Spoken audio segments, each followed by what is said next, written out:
in our 6 years, whose net effect could be loss of time for delivering services. And this is something that we've observed, and moving forward, this can be avoided. Your Excellency, sir, indeed, in our balance sheet of time utilization, the Commission have delivered much more output during your government administration than previous. This is due to your focused leadership and resolve to allow independent institutions to perform their constitutional mandate. Your Excellency, sir, as we exit office, on behalf of these commissioners, I promise we shall remain true to our oath of office and the official secret act that we have signed on anything that may have come to our knowledge while on our tour of duty in your government. The commissioners you see here, sorry, Your Excellency, I'll end by introducing them, are still vibrant, Your Excellency, still fit for purpose for any national duty in a public service. And we have resolved to remain loyal and will continue supporting your government agenda. Your Excellency, sir, when we were leaving office, I asked them, why are they very smart today? And they told me, other than presenting the report, they are also seeking a job. So as we go to the job place, is not enjoyable, Your Excellency.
Your Excellency, sir, as we conclude this ceremony, I most humbly invite His Excellency the Deputy President, who is charged with liaison of constitutional commissions and independent offices, to convey a message of goodwill to the outgoing commission, and thereafter invite Your Excellency to make your remarks. I thank Your Excellency.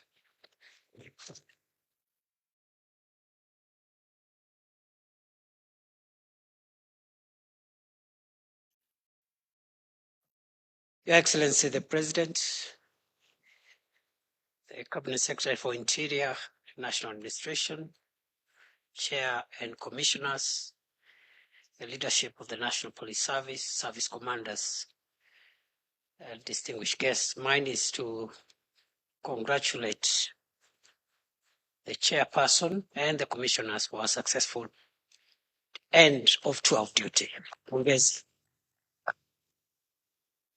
Starting a mission is not a guarantee of completion. So we congratulate you and wish you well in your next assignment. And the second thing, Your Excellency, I want to say before I invite you is to say how proud we are to see the transition of our institution's leadership from one administration to another, from one leadership to another. And I think today's event is a testament that our institutions are properly working and that we have come of age as a democracy. And therefore, this ceremony of the chairperson and the commissioners of the second cohort of the commission leaving office and presenting an exit report to you goes a long way in underwriting our progress as a democracy, and it shows that we've come of age. Lastly, Your Excellency, is to mention that I think this commission has grappled with the very, very challenging issues of reforms in the National Police Service and also the relationship between themselves and the leadership of the command of the service. And I think they have, between the two sides, I think a lot of maturity has been shown, a lot of restraints. And I think going forward, the next commission will find it much easier to carry out its mandate without interrupting the operational space of the police service and its command. And therefore, once more, it's important we congratulate the chairperson and the commissioners, as well as the Inspector General of Police and the service commanders, for exercising great restraint, understanding, collaboration, cooperation, and whenever there have been issues, those issues have been resolved. And as a result, we look forward to implementing the task force report of the Maraga Task Force, as we also look at meeting the UN targets on police to civilian ratio. I think, as the chairperson has said, we are now at 1 to 509. The UN ratio is 1 to 450. We are not very far off, but nothing prevents us from meeting the UN standards. With those many remarks, it is now my pleasure to request that we be upstanding as I invite His Excellency the President to address us. Welcome, Mr. President.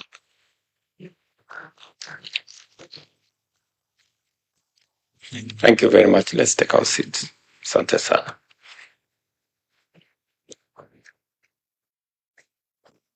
Your Excellency, the Vice President, Deputy President of the Republic of Kenya, Professor Kithure Kindiki, the leadership of the National Police Service Commission, distinguished ladies and gentlemen, it's my great honor and pleasure to receive the end-term report of the Second National Police Service Commission, marking the culmination of 6 years of dedicated service in advancing the professionalism, accountability, and efficiency of the National Police Service. The work of this commission has been and remains critical in strengthening and the foundation upon which our police service operates, ensuring that our officers are well recruited, fairly, and on merit promoted, and adequately supported to carry out their constitutional duty of maintaining law and order and protecting the lives and property of all within the territory of our country. As you conclude your term report, your term today, I commend your contribution, Chairman, and your team, to the police reform agenda and the human resource management of our law enforcement officers. Your stewardship has yielded remarkable and undeniable improvement on recruitment processes, career progression, and discipline enforcement, and the welfare of our officers. The automation of police recruitment, as you have explained broadly, the expansion of civilian staffing to improve service delivery and to tap into professional capabilities, the determination of promotions of thousands of officers, and the review of remuneration are just a few examples of your impact and your legacy. Beyond these achievements, the Commission has also played a crucial role in strengthening governance structures within the National Police Service by ensuring transparency, fairness, and accountability in decision-making, the decentralization of human resource services, the establishment of a contributory benevolent fund, and the pursuit of a fair and competitive mortgage scheme for officers reflect commitment of improving the welfare and dignity of those who serve in uniform. Even as we acknowledge these successes, we also recognize the challenges that remain and demand our urgent focus and attention. Issues such as irregular police recruitment, budgetary constraints, and the need for a sustainable police welfare program must be addressed without equivocation. These are matters of national interest, and the government of Kenya is fully committed to implementing reforms that will ensure a motivated, well-resourced, and professional police service. The recommendations outlined in this report will be taken seriously, and I'm happy that you have presented copies to both the Deputy President and the CS Interior as the people who will take the front line. And they will integrate them into our broader security sector reforms, ensuring that our officers continue to serve with integrity, professionalism, and dedication. The security and stability of our nation depends on a police service that is not only well-trained and well-equipped, but also adequately supported and sufficiently motivated. To you, the outgoing members of the National Service Commission, of the National Police Service Commission, I extend my very sincere gratitude for your service to this nation.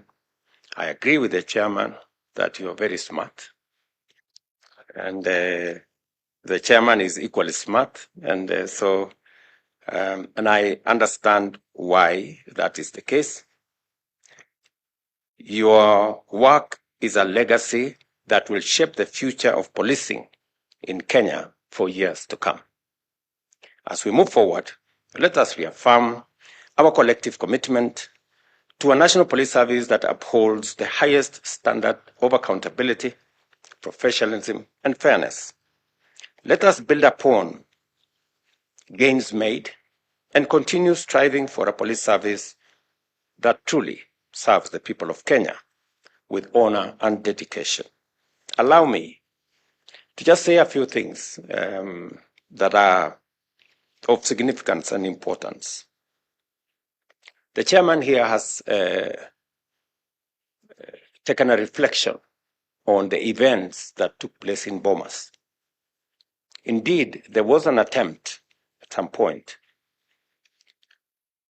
to remove the National Police Service Commission, which would actually have taken us back to the old days when promotions and matters police service were handled by agencies that did not have sufficient constitutional protection to be able to undertake those responsibilities. I am very proud that we managed to avoid derogation of what the Constitution had already provided for, and what the National Police Service Commission has achieved, in fact, validates the very reason that the Constitution was right in setting up the National Police Service Commission. I did undertake on my first day in office, among many things, to reinstate the operational and financial independence of the National Police Service, because it is not just important, it is necessary, but in my consideration, it was what was going to make the difference between running a professional police service and one that is influenced by other considerations. I am very happy that today the IG here and his team ran the budget of the National Police Service Commission, determine what priorities they want, and work with the rest of government in making sure that the police service is well taken care of. I did also undertake, subsequent to the financial autonomy that was so important to the National Police Service Commission, that the government of Kenya was going to undertake a robust modernization program to equip the National Police Service with modern equipment and to ensure that the National Police Service, the men and women who serve in difficult situations, risky and dangerous situations, have the protection of and use of the most modern equipments.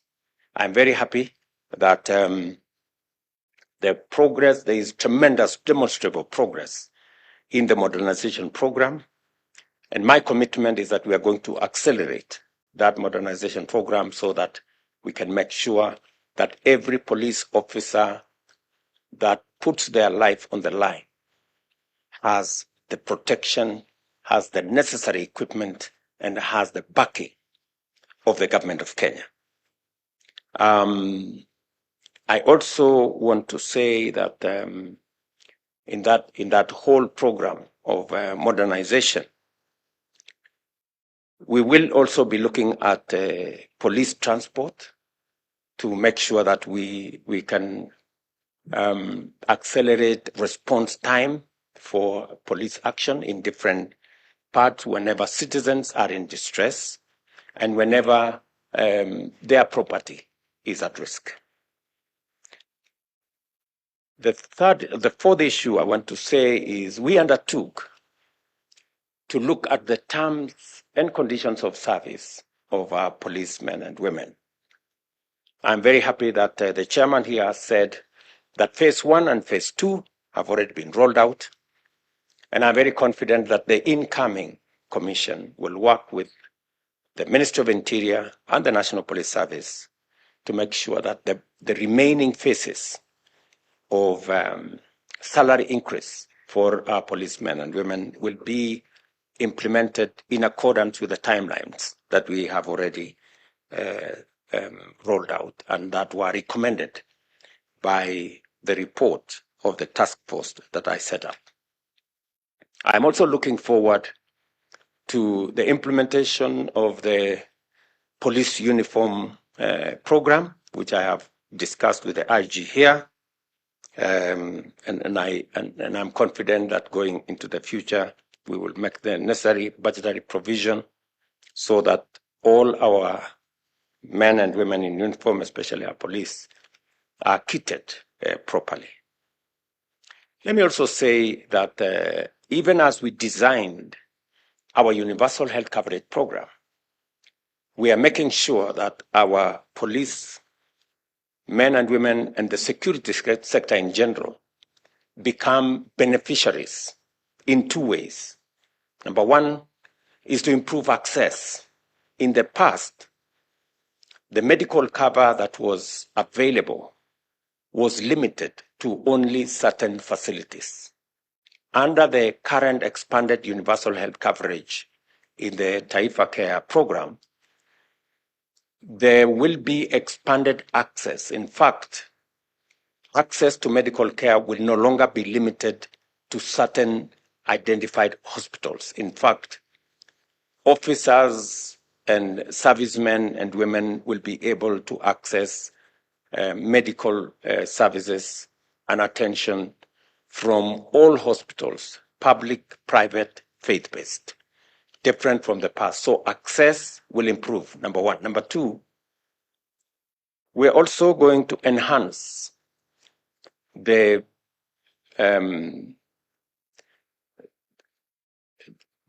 service, to broaden access of different medical services. We are standardizing the whole medical scheme to make sure that while today the police service enjoy a lower facility than other public servants. Under the new universal health care program, all officers on job groups that are equivalent will get the same medical facilities made available to them under the new program.